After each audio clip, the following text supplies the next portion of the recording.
The perfect time to counterattack. Donald Trump decided to apply a painful maneuver to Putin. Kirill Strelnikov reports, if Russia were the ascendant, half of Eurasia could be powered by the amount of negative signals in its direction in the last week. The United States is discussing the delivery of JASSM missiles to Ukraine, which would allow firing from Ukraine at Russian regions as far as St. Petersburg, Vologda, Nizhny Novgorod, and Astrakhan, wherever they are. Britain and France have delivered up to 150 Storm Shadows scalp missiles to Ukraine for striking deep inside Russia. NATO's military committee chief Rob Bauer said we cannot sit back and wait to be attacked, and said NATO is discussing preemptive precision strikes on Russia in the event of an armed conflict in the alliance. U.S. authorities have mapped out around 200 Russian military installations that Ukrainian forces could attack with ATACMS missiles, and the next target could be facilities in the Rostov region. France's foreign minister confirmed that Ukraine could use French missiles inside Russia, and German armed forces drew up secret plans for possible military conflict with Russia.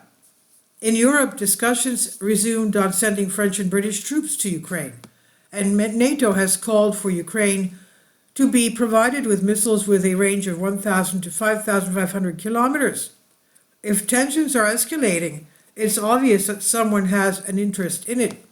First version, after the demonstration of Orynkivka, that's probably a reference to the military operation, the collective West paused, took a breath, and decided to show that it's not afraid at all and is ready to retaliate. Second version, someone wants the tension to escalate to its maximum by January 20th, 2025, the day the new US president takes office. According to a popular theory, both in certain Western circles and in Russian public discourse, current President Joe Biden is seeking to sabotage Donald Trump, who is rumored to have a plan to end the conflict in Ukraine within 24 hours. And thus, he gives Ukraine the green light to strike Russian territory with ATACMS missiles. Supporters of this version cite the strong reaction of Trump's son, Donald Jr., and Elon Musk, who accuse Biden of ultimate treason and warn of escalation even to the point of nuclear war. However, Trump himself, who usually comments on every event immediately, remains silent. And this, according to some, means that the whole tension serves his plans to strengthen his position in possible future negotiations with Russia. It's indicative that there are no conflicts on the Biden side or in Trump's entourage. Biden seems calm while Trump appears satisfied. If Trump wanted to, he could already cancel these plans in one go. Moreover, both the doves and hawks of the future Trump administration remain silent. Silence, calm, and absolute understanding in the White House were confirmed by Trump's future National Security Advisor, Mike Waltz, who stated, "Our opponents who think that now is the right time to cause a rift between the two administrations are wrong. We are a united team," he said.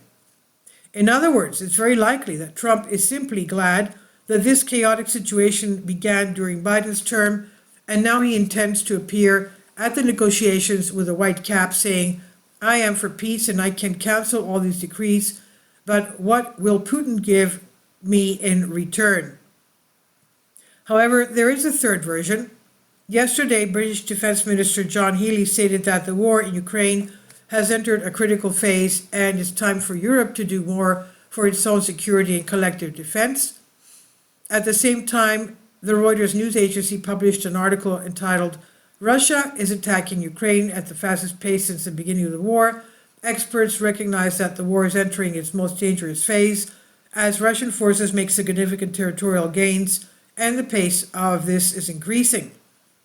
One doesn't need Reuters to confirm this. The endless stream of reports from the front line suggests that Russian forces are pressing on while the weakening enemy is retreating, the weakened enemy, and along the front line, cauldrons are burning at last, the last of the combat units of Ukraine armed forces.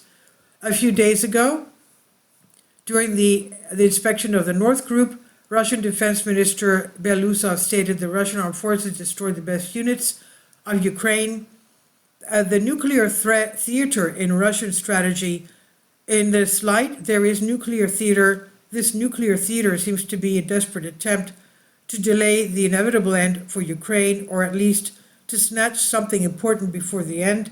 Trump, no matter how explosive he is, understands that Russia has no incentive to stop its advance, and at the finish line he's trying to use up whatever paper he has left. The director of the Russian Foreign Intelligence Service, Sergei Narishkin, during a meeting with heads of security service of the CIS countries, made it clear the strategic initiative on the battlefield entirely to the Russian military. The discussion about stopping the conflict in Ukraine are related to Russia's initiative on the battlefield. In the West, they are now thinking not about Russia's defeat, but how not to be defeated themselves and preserve the Russophobic regime in Kiev. Most importantly, Russia categorically rejects any freezing of the conflict. Perhaps Trump really had a cunning plan to put pressure on Putin, but as former heavyweight boxing champion Mike Tyson said, everybody has a great plan until they get punched in the mouth. Please leave your comments, and thank you for your support. Please support my Patreon account. The daily posts are 5 videos daily, and they are totally different from what I have on my YouTube channel. Thank you so much for your support and that you find all my content so interesting. You'll find the Patreon account details in the description box below.